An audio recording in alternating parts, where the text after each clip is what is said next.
All right, guys, this is just a recap kind of about vectors in 3 space. So we've added an additional axis, the z-axis. So here we have the x-axis. This is the positive side. And then the dashed lines are the negative side. And then we have the y-axis, positive side. The dashed lines are the negative side. Then we have the z-axis.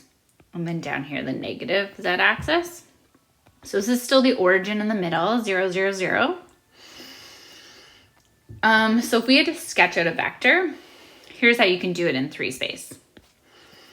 Okay, so we are sketching out the vector 3, negative 1, 2. So 3, positive 3 on the x-axis. So you can picture yourself going like 1, 2, 3 over. 2 on the y-axis. So you're going parallel to the y-axis, but from where you left off on the x-axis. So over 2. And then, oh, sorry, I just misread that. Ugh. Negative 1, sorry. So that's x, y, z. Let me redo that. Sorry, negative 1 on the y-axis. So we're heading this direction. Okay, I can't draw that. Okay. And then 2 on the z-axis. So we're going up. And we just stay parallel to the axes. So this is actually where our vector would be. So if we drew out our vector, I'll just use green. It would go from the origin to that point. It's just like really hard to see where that is. So sometimes we use a rectangular prism to help us sketch it. So whereas like,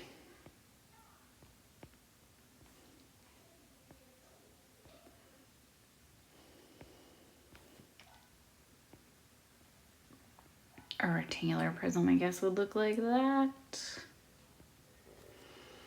So sometimes it's maybe just, I don't know, if that's easier to kind of see. We're heading to that corner of the rectangular prism.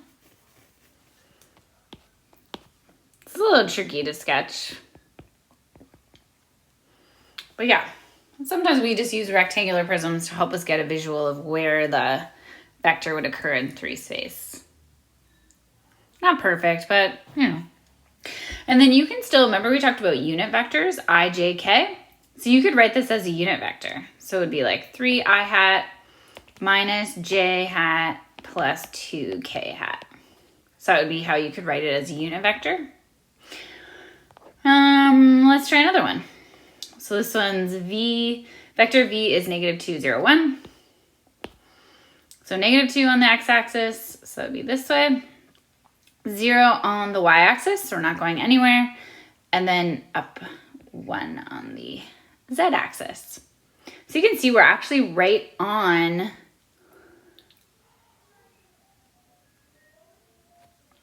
I guess the z-axis. Like we haven't moved left or right off of y or the x-axis. So we don't really need a rectangular prism. I think that would do. And then our vector looks like this. So I guess it's on the, yeah.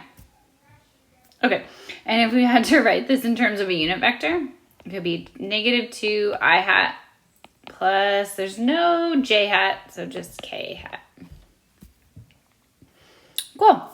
So that's how we sketch vectors in 3 space. And adding and dot product, they're all the same in 3 space. So if we wanted to add vector A plus vector B together, we would just add their x components. So it'd be 7, add their y's, 3, add their z's, negative 2. So that's how we could add the vectors together.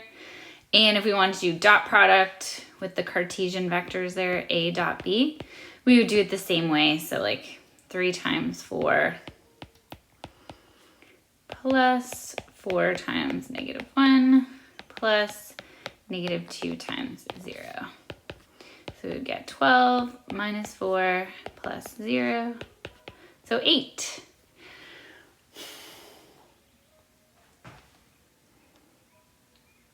Remember when we do dot product, the answer we get is a scalar.